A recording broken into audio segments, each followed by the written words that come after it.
All right, the pleasure of visiting with Dan Duquette, Orioles general manager. Been in baseball his whole life, but actually started on the Brewers side of it in scouting, I believe, back in 1980 after graduated from Amherst College.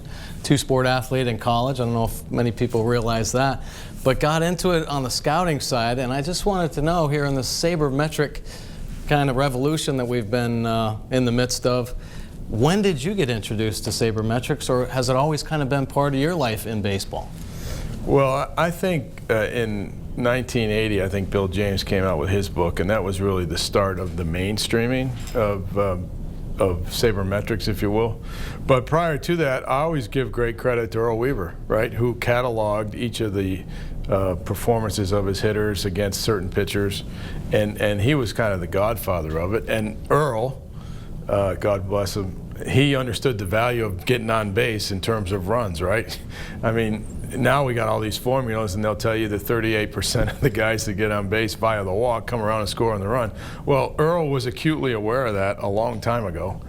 And I was raised under the Orioles system with the Brewers, because a lot of those guys came from Baltimore to go to Milwaukee. So we were very much in tune with the numbers to help us evaluate player performance. Now, it didn't come into the mainstream until it was popularized by Moneyball, but prior to that, a lot of clubs were using it. I think Earl used it very effectively to start.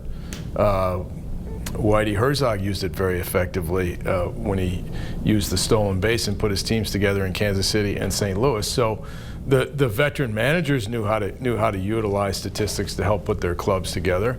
And then as the tools became more and more advanced, I think all the clubs learned how to do it. And when I was in Montreal, we were in a very small market, and we had young ball players, and we had to figure out a way to compete year in and year out with the good teams in the National League East. So we built our clubs on the farm system, but we came up with a valuation system which would allow us to objectively compare our players to an average player across the league. So that was at the end of the 80s. Okay, so stop there. End of the 80s now. This is from 1980. You started with the Brewers. You were there 7 years? Yep. And then you went to the Expos as a director of minor leagues or player development, director of player right? development, yep. So now, you go on the scouting side, and now you're player development side. And I guess your development or understanding of how to value players, that's when you started putting the numbers on players, and when you got up to the major leagues, you carried that with you? Well, it was kind of interesting, because Dave Dombrowski with the Red Sox, we worked together with the Expos, and he brought me over. He was with the White Sox, but he brought me over to the Expos from the Brewers.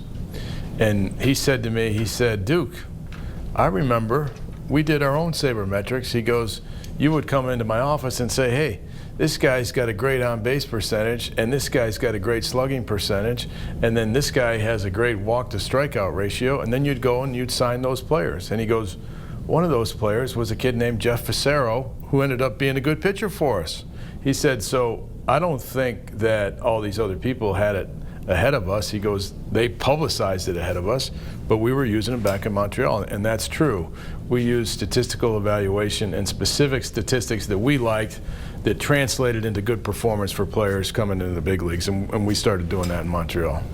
Baseball, everybody's using the same thing now. You talked about it, using the Doppler, the numbers. What is the difference, and is that kind of the separator now with different teams, how they put structure teams through the numbers, basically, the sabermetric numbers? Well, I think all the teams, they have all the information. It's a question of how are you going to apply the information to help you assemble your team and then to provide good performance. So some teams have certain metrics they rely upon.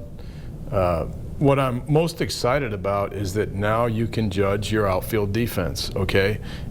Defensive run saves allows you to compare your outfielders against all the other outfielders in the league, and it will tell you how they are doing comparatively to other teams in the league. Are they getting to balls that they should be, or that the average outfielder should be getting to? And that, to me, was a big breakthrough that John Doohan created when he improved this defensive run saved. And then now, with this StatCast machine, a lot of the things that we did scouting by just looking at the player and instinctually saying, does he have first step quickness? We can measure that now. We can measure that with the StatCast, how quickly they react to the ball when it's put in play. You know, you don't have to rely on the judgment of the scout or the intuition of the scout. You can actually measure it with the technology that's in the stadium.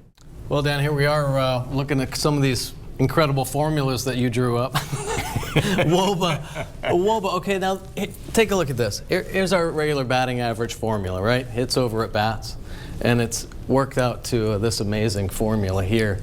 And maybe you can quickly describe some of those numbers? Well, luckily we have a lot of smart young kids in the office that can do these equations and help us translate it. But really, WOBA is one-stop shopping for all your offensive contributions of each player, and it'll tell you relative to the other players exactly how your players are doing against each other and against their same position players in the league. So here's offensive stat. Here is the new earned run average formula, FIP, fielding independent pitching.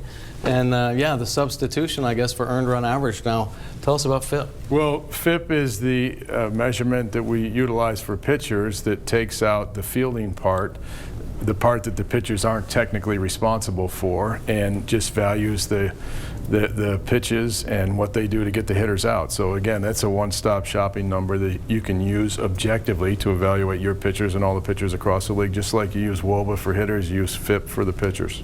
And what's really starting to evolve and get better and better is the ability to value the defensive players. So DRS, defensive runs saved.